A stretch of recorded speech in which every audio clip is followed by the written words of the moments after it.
Uma questão que eu gostaria de colocar, é uma pergunta que eu faço. Tem o povo direito à manifestação livre? A Constituição garante liberdade de expressão e manifestação.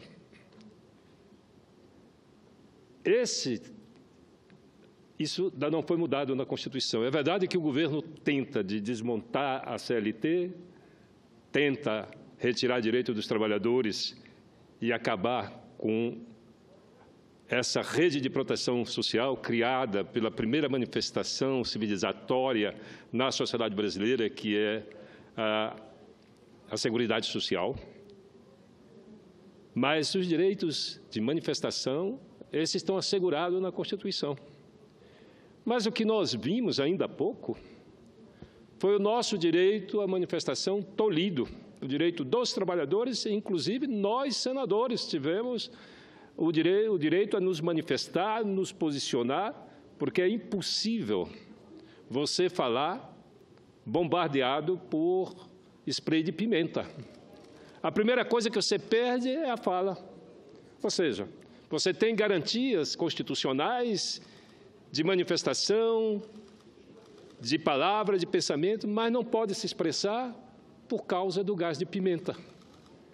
Ora, o que nós presenciamos, eu estava no alto do carro, acompanhando toda a manifestação, milhares de pessoas, uma manifestação ordeira, pacífica de trabalhadores, e nós fomos lá, em nome do nosso partido, do Partido Socialista Brasileiro, emprestar o nosso apoio à causa dos trabalhadores brasileiros contra a reforma da Previdência, a reforma trabalhista e por diretas já. Estávamos ali para nos manifestar com liberdade, mas a nossa liberdade foi tolhida por força do bombardeio que sofremos com gás de pimenta e bombas de efeito moral. Se a Constituição nos garante um direito, ninguém pode nos retirar esse direito. Só os governos frágeis, aqueles governos que governam de costas para o povo, agem dessa forma, impede a livre manifestação da cidadania. Tinha meia dúzia de pessoas radicalizando. Eu não acredito que a força de segurança da União e do governo do Distrito Federal não tenham um sistema de controlar esses radicais.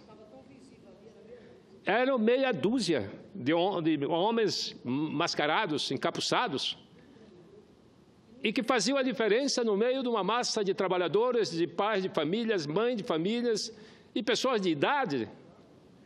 Isso também é um profundo desrespeito, e conosco, de respeito com os trabalhadores e de respeito com os parlamentares dessa casa, inclusive. Porque para retornar aqui para o Senado foi uma enorme dificuldade, estava tudo fechado e nós não podíamos retornar ao nosso trabalho. Eu quero fazer uma proposição à presidência da mesa, que em todas as manifestações, porque nós temos o direito de participar das manifestações, de subir nos carros, sons e nos pronunciar e voltar para o plenário dessa casa. Que a mesa do Senado tome providências para que a gente possa circular livremente, já que o povo não pode entrar nessa casa, que nós, senadores e senadoras, possamos circular com liberdade. Mas, senhora presidente, eu tenho repetido aqui uma análise que faço da formação política da sociedade brasileira. Olha, a Constituição Republicana de 1891 tirou o direito do voto dos analfabetos. Eu acho que a gente tem que atentar para isso. 1891, a primeira Constituição Republicana no Império, os analfabetos votavam. Com a Constituição Republicana, uma das primeiras medidas da Constituição foi proibir o voto aos analfabetos e às mulheres. Agora, veja, pelo IBGE, o índice de analfabetismo no Brasil do final do século XIX, logo depois da abolição da escravatura, era de 84%. 84% eram os analfabetos no Brasil, restavam 7%. Desses 7%, desses 14%, perdão, 7% eram mulheres e não tinham direito a voto. Restaram o quê? 7% de homens brancos e bem nutridos. Foram esses 7% de homens brancos que organizaram o Estado republicano brasileiro e que hoje continuam determinando, mandando, de acordo com seus interesses. Olhe essa casa, olhe a Câmara Federal, quem está representado aqui? Aqui nós representamos a elite econômica, os banqueiros, os latifundiários, os industriais. Não tem representação, rara representação dos trabalhadores. Não estão representados, a sociedade brasileira não está representada aqui nesta casa. E todas as vezes que temos crise, a saída é o pacto das elites. Eles se reagrupam e buscam uma saída. E agora, de novo, eles estão se preparando. Agora, imagine, eles estão se preparando para uma eleição indireta. E quem é que vai votar? Os 7% de homens brancos, com talvez pequenas diferenças na representação, muito pequena. Mas quem vai escolher o novo presidente da República, se passar essa eleição indireta, são esses 7% de homem branco, como sempre aconteceu na vida política brasileira. É por isso que o povo vem para a rua. Mas é por isso que essa arrogância desses 7% de homem branco se traduz em violência, porque quando o governo não pode resolver o caso na política, ele apela para a polícia. E é o que nós vimos. Esses governos são incapazes de conciliar os interesses da sociedade brasileira, recorrem à repressão e à violência. Senhores senadores, senhoras senadoras, eu fui governador do meu estado. Eu aposentei a polícia, o batalhão de choque, aposentei o cacetete, as bombas de efeito moral, não precisava. A polícia que eu comandei durante 8 anos nunca tocou num fio de cabelo de um cidadão, porque é o cidadão que paga os salários da polícia. E a polícia não pode substituir a política. E o que nós vimos hoje aqui é a polícia substituindo a ação política, o entendimento político. Eu falo isso com muito orgulho de ter governado o meu estado e não ter lançado a polícia para resolver os meus problemas políticos. Nós resolvíamos no entendimento, na conversação, mas um governo como esse, um governo manchado, um governo acusado, investigado por crime de formação de bando, por obstrução à justiça, como é que um cidadão, porque os escolhidos, a gente escolhe os melhores, ninguém escolhe os piores para governar, nós escolhemos o que há de melhor. Como é que um país, se inverter os valores, quem nos governa é o homem mais suspeito da nação de ter cometido uma série de crimes, ele e o seu bando, tanto é que aqueles assessores, imagine eu, governante, se eu tivesse os meus assessores apanhar.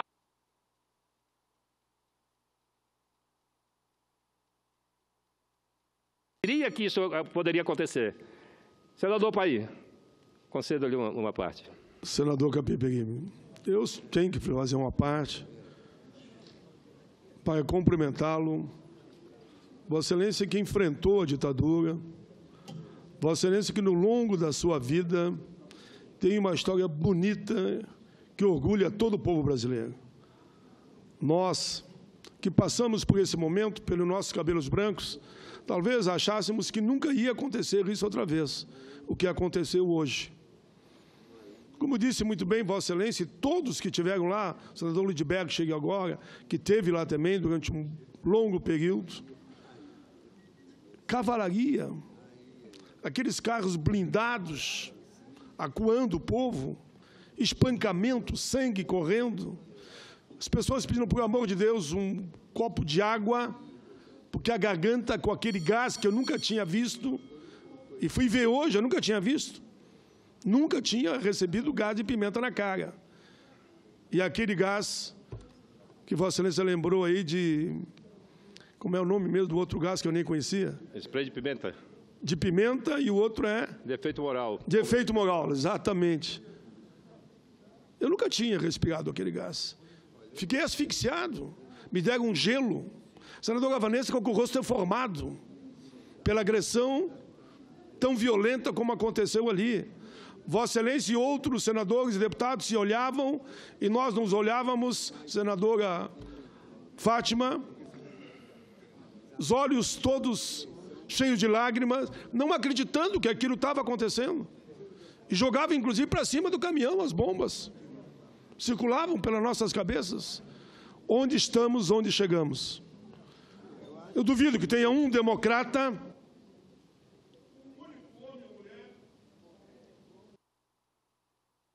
que ame a liberdade, a sua pátria, o seu país, que vai concordar com aquilo. Como disse muito bem Vossa Excelência, eram jovens, homens, adultos, idosos, idosas, que estavam ali, só clamando por democracia, por liberdade e justiça, direta já e contra as duas reformas. Foi triste, hoje foi um dos dias mais tristes que eu passei dentro do parlamento, muito pior que o dia de ontem, muito pior que o dia de ontem. Ontem havia uma desavença entre nós, de senador para senador, senador para senadora. Agora lá foi um ato covarde, batendo num povo que estava lá, de forma até, eu diria, clamando por um abraço, clamando por uma voz de carinho, clamando para que alguém desse um norte e dissesse as duas reformas não passaria e que a democracia voltaria ao nosso país. Mas parabéns mesmo, parabéns. Obrigado. Muito forte a Vossa Excelência, com um forte abraço. Obrigado, senador. Veja, eu fui proibido de exercer o meu direito de manifestação, porque, como Vossa Excelência, senador Paim, a primeira coisa que o gás de pimenta, a primeira manifestação é trancar a respiração. Você não consegue respirar. A minha companheira de vida e de luta, a deputada Janete Capiberibe, ela é asmática e ela sofre de edema de glote. E o spray de pimenta é um veneno para quem tem essas doenças. E ela teve que ser retirada às pressas, porque estava realmente numa situação correndo risco de vida. Isso é um absurdo. Nós pagamos impostos. A polícia é sustentada com nossos impostos. A polícia é para nos proteger. A polícia é para proteger o cidadão que se manifesta com liberdade, porque nós estamos simplesmente ali cumprindo aquilo que a Constituição brasileira determina, o direito à manifestação, o direito à reunião, o direito à expressão. Senador Lindbergh. Senador Capiberibe, eu fiz um trajeto diferente hoje na passeata. Eu vi na hora que os senhores subiram no carro de som, no primeiro carro de som, estava vendo o seu relato agora no gabinete, e eu fiz um caminho por toda a passeata. Eu queria primeiro, senador Capiberibe, falar que faz muito tempo que não há uma marcha tão grande e tão representativa sobre Brasília. Não tinha menos de 150 mil pessoas, senador Paulo Paim. É impressionante a mobilização de todas as centrais sindicais. A gente via os blocos de cada centrais sindicais. E as pessoas vieram dos mais diversos estados. Era uma marcha extremamente pacífica. Se tem um grupo Eu vou tentar ser breve.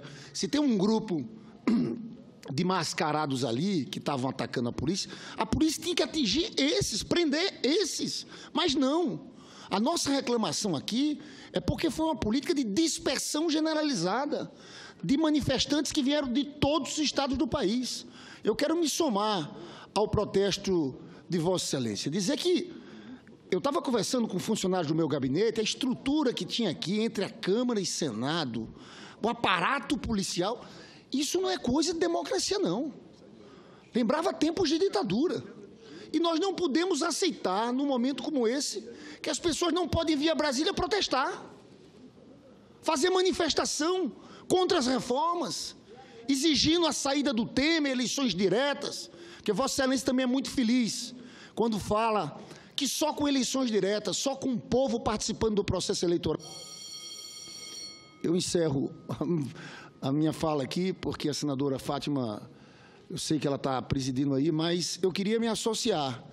Eu volto a dizer, ninguém vai tirar também, senador Capiberibe, a dimensão desse ato de hoje. A gente tem que marcar muito.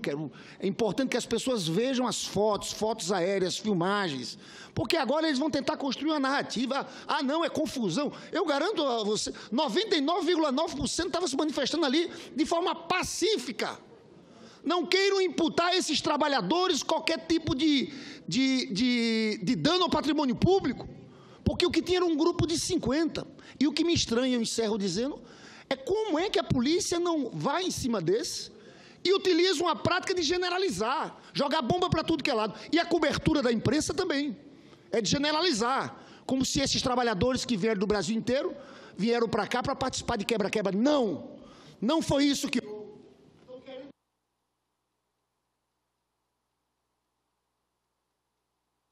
Desculpa, eu não estou entendendo tanto rigor, minuto a minuto, tanta campainha. Senadora Fátima, senadora Fátima. Entendeu? Mas tudo tem bem. Outras pessoas. Um abraço. A senhora já foi tolerante. Para encerrar, senhora presidente, eu vou repetir aquilo que eu acabei de falar. Essa casa, dominada por 7% de homens brancos, não pode repetir os acordos que vêm feitos através da história desse país. Não pode imaginar que a sociedade brasileira vai aceitar uma eleição indireta, que nós, senadores e deputados, numa situação de desconfiança generalizada da sociedade, de descrença da sociedade, possamos escolher o novo presidente e vice-presidente da República. Eu tenho convicção que, se nós insistirmos nesse caminho, nós vamos repetir o que aconteceu.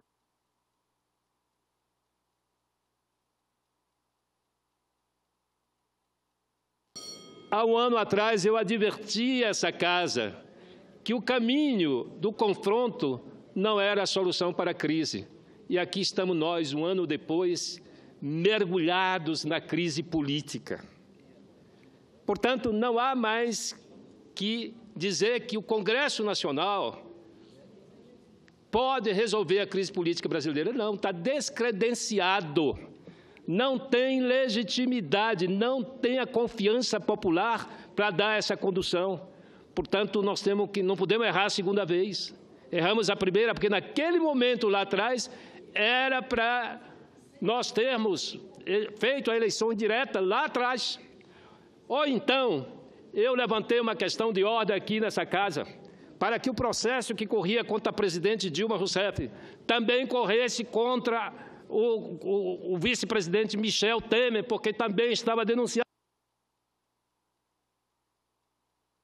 Todo mundo sabia, senadora? Senador Capi, eu já vou encerrar. Muito importante. Prometo encerrar. Todo mundo sabia que ele também estava implicado, porque a estrutura política brasileira que ruiu, apodreceu e não tem outra saída que não seja pelas urnas.